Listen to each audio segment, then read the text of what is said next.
भी है, पत्थर भी है, अच्छी कमाई है, सारी चीजें हैं, सब कुछ है, मगर सुकून नहीं है। सुबह में खाना खा रहे हैं तो मियाँ बीवी किच किच किच किच की लड़ाई, दोपहर में खाना खा रहे हैं तो बोलचाल हो रही है किच किच किच किच, शाम में खाना खा रहे हैं तो किच किच किच किच। सुकून नहीं है। कमाई है, पैसे है, रुपया, सारी कुछ है, आराम से सुकून से कोई जरूरत नहीं है, मगर सुकून एक दिन का नहीं है। मालूम है ये क्यों? आपस में जो नफरतें हो गई है ना, एक दूसरे पे भरोसा नहीं, एतमाद नहीं, दिल में रहम नहीं,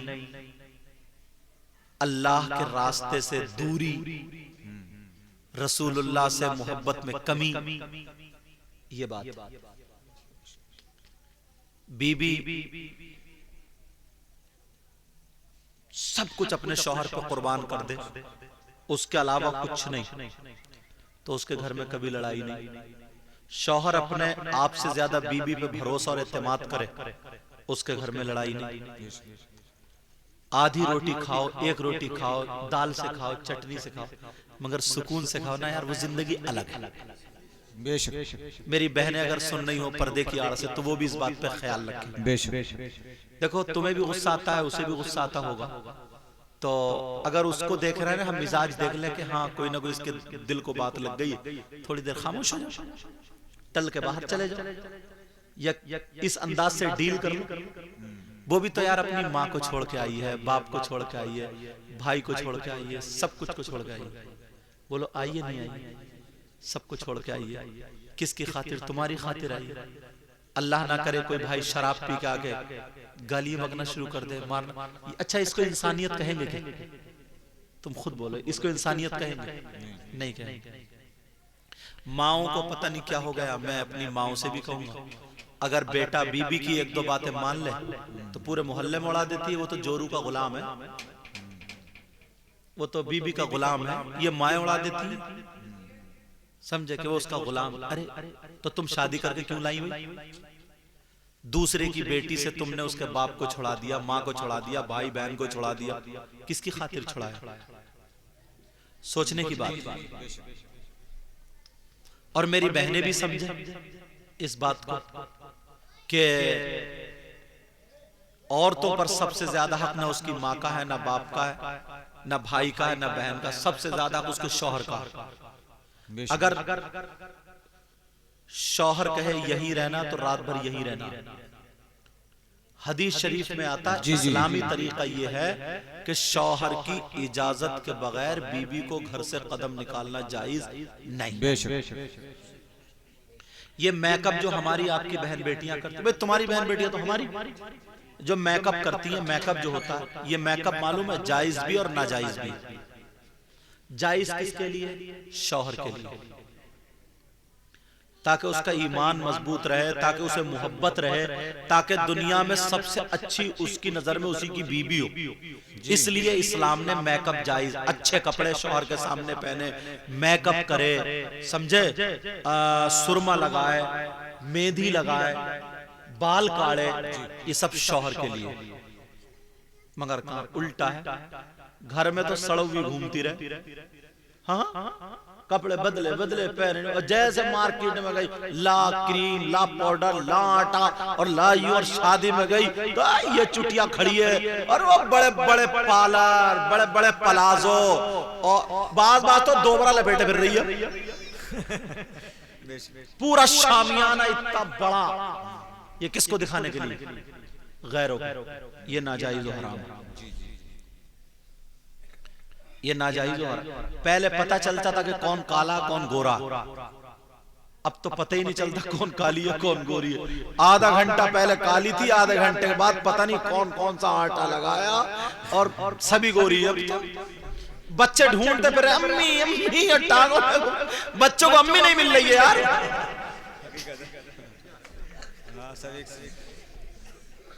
अम्मी मिलेगा बच्चे को, दे पता ना काली थी चिट्टी है, बच्चों को धोखा दे रही है, बच्चों को। बच्चे पाँव में अम्मी अम्मी का सोच रहे तो हमारी अम्मी है ही नहीं। क्योंकि पहले कुछ और थी, अब कुछ और है। ऐसा मेकअप, ये बात हंसी की आ गई तो अच्छा बोलो, है कि नहीं ऐसा? अल्लाह अल्लाह वहीं पर चलो जहां बात चल रही थी।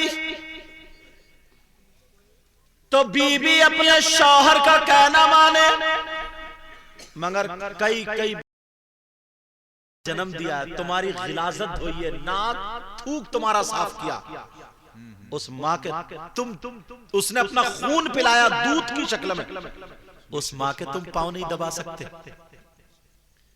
रात को तुम जवान हो ना, आधा घंटा माँ के पैंती को बैठ के माँ के तलुए आराम से हल्के हल्के हल्के, मेरी माँ को सुकून मिले, सो जाए, आराम से दबा दो। बाप के देख रहे दबा दो, आधे घंटे में तो माँ कलेजा निकाल कर रख देगी और ऐसी दुआएं करेगी, ऐसी दुआएं, सैकड़ों मौलवियों की, मुफ्तियों की, पीरों की, हजारों की दुआएं एक तरफ, और इस वक्त की तुम्हारी माँ की अकेली की दुआ एक तरफ। सुभान अल्लाह, सुभान अल्लाह, सुभान अल्लाह, बहुत अच्छा। मगर तुमसे ढंग ही नहीं है दुआएं लेने का, तरीका ही मालूम नहीं। अरे देख लो यार, मेरे बाप का बिस्तर है, मेरी माँ का बिस्तर है, कहीं गद्दा ऐसा तो नहीं है छोटा है, जाड़े का मौसम है, मेरी अम्मा रात को, तुम तो अंदर कमरे में बीबी के पास घुस गए और अम्मा जो है वो दैलान में पड़ी है, कोहरा आ रहा है, पर्दा लगा हुआ है या नहीं है, रात भर बेचारी अम्मा वैसे नहीं कह रही है, मेरा बहू बेटा आराम से सो रहा है, झेल रही है। यार ये माँ होती है, सही बता रहे हो, माँ हो रही है। मगर तुम्हें तो बहू अगर नहीं कर, और जब तुम्हें करता हुआ देखेगी तो बहू भी करेगी, और अगर बहू ना भी करे तो हम कोई मोहताज है क्या? तुम जवान हो, अपनी माँ के कपड़े धो सकते हो, बाप के धो सकते हो, बाप बीबी से मत लड़ो, खुद धो दो माँ बाप के कपड़े। 2-4 मरतबा अगर धोते हुआ देख लेगी तो मुझे यकीन है बीबी तुम्हारे हाथ से कपड़े छीन लेगी, ये कहेगी मैं मर गई हूं कि मैं धोऊंगी। मगर ढंग नहीं है, तुम्हें पूछोगे नहीं, खाने का टाइम हुआ, अम्मी आपने खाना खाया नहीं खाया? अगर नहीं खाया, लाओ यहाँ लाओ, माँ के बराबर बैठ के खाओ, 2-4 मरतबा खिला लो, ध्यान रखो, समझे? फिर बीबी के साथ भी खाओ, ये भी नहीं कि बीबी को सूली चढ़ा दो, उसका भी हक अदा करो। समझ में आ रही है?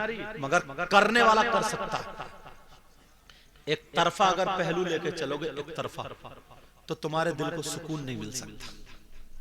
शुरू दिन से ही, जब तुम ही पहली रात से दूसरी रात से अम्मा का पूरा चिट्टा खोल के तुमने रख दिया बीबी के सामने, अब्बा का तुमने रख दिया, सारी बुराइयां कर दी कि मेरी अम्मा से बच के रही है, मेरे अब्बा से बच के रही है, बड़े वैसे हैं, और बाज तो गंदे जुमले बोल देता, गाली बक देता, मेरी अम्मा ऐसी है, मेरे अब्बा ऐसे, उनसे बच के रही है, बस तुम ही हो मेरे लिए जन्नत, सब कुछ तुम ही हो। तो जब तुम इतना कह रहे हो तो वो क्या कहेगी तुम्हारी अम्मा अब्बा को? बुखार देखो है कि नहीं है, मत लड़ो, गालियां भी मत बको, देखा कि माँ के कपड़े नहीं है, प्रेस करा लो, अल्लाह ने तुम्हें दौलत दी है, पैसे दिए, धो लो, खुद धो बैठ के। यार तुम्हारी माँ है, माँ ने तुम्हारे लैट्रिन में सने हुए कपड़े धोए हैं, उस माँ के, वो माँ है माँ। अरे जब तुम्हें और हमें पैदा किया था तो जिंदगी और मौत के दरमियान ये माँ खेल रही थी खेल। इस बाप से पूछो, अब इन बच्चों से पूछो, देखो गोद में लिए बैठे, देखो बराबर में लिए बैठे, तुम्हारे बाप ने भी ऐसे ही पाला है, तुम आज कांधे पे लिए घूम रहे हो, कितना अच्छा लग रहा है। और जब तुमसे कोई इसको छीन ले तो तुम्हें कैसा लगेगा? ऐसे ही जब तुम छिन जाओगे तो तुम, इतने बड़े बच्चे कितने खूबसूरत, देखिए अम्मा में बांधे, वो छोटा बच्चा पैसे देने आ रहा था, एक छोटा यहाँ खेल लिया था, मेरे दिल में गोद में ले लूं उसे, समझो वो खेलता फिर, छोटा छोटा इतने खूबसूरत बच्चे। कोई चाहेगा यार मेरे बच्चों की शक्ल आए तो हराम के पैसों से, पत्ती आए हराम के, इन्होंने क्या बिगाड़ा यार? इनके कपड़े आए तो हराम के पैसों से, सट्टे के पैसों से, जो कोई चाहेगा ये? उसको तुम मर्द कहोगे? मैं तो नहीं मानता, मैं नहीं। अरे यार खून पसीने की कमाई लाओ, खून पसीने की कमाई, समझे? हम अल्लाह एक ही जोड़ा पहनाओ, मगर डंडा ठोक के कह दो मेरी कमाई। देखो इम्तिहान सबका होता है, मेरा भी तुम्हारा भी, मुझे उम्मीद है, और मैं तुम्हें दुआ करके जाऊंगा, और हर साल दुआएं करूंगा अगर तुम हक कमाने लगे। फिर देखो हम लोग तुम्हारी मदद सिर्फ दुआओं से करेंगे, इमाम लोग, सूफी साहब जितने पढ़े लिखे हैं, इनको दुआओं से। और अब रहा इनकी मदद कौन करेगा? वो तुम करोगे। उसका तरीका बहुत सारा। एक बात अल्लाह बरकत देता है, अल्लाह अपना करम फरमाए। अब तुम लोग कैसे करोगे बताओ, उसकी तरकीब भी मैं बता दूं, मतलब बहुत ज्यादा खसारा भी नहीं होगा, मगर मैं बता दूंगा तरकीब। 50 आदमी तो जुमे में नमाज पढ़ने जाती होंगे जी कम से कम, 50 जाते नहीं जाते बोले, 100 भी हो जाते होंगे तुम्हारे यहाँ मस्जिद में, 100 हो जाते हैं। एक आदमी का 100 रुपए में कुछ बिगड़ जाएगा क्या 8 दिन में? यार जुमे की नमाज के बाद इमाम साहब से 100 रुपए का मुसाफा कर लिया। अगर 100 आदमियों ने मुसाफा कर लिया तो कितने हो गए? 100 आदमियों ने मुसाफा किया तो कितने हो गए? यार ये 8 दिन में 50 का ही कर लियो, 5000 हो गया। अब बताओ वो तुम्हें कितने शौक से नमाज पढ़ाएगा, कितनी दुआएं देगा तुम्हें, और तुमसे तो 85 रुपए गए ना।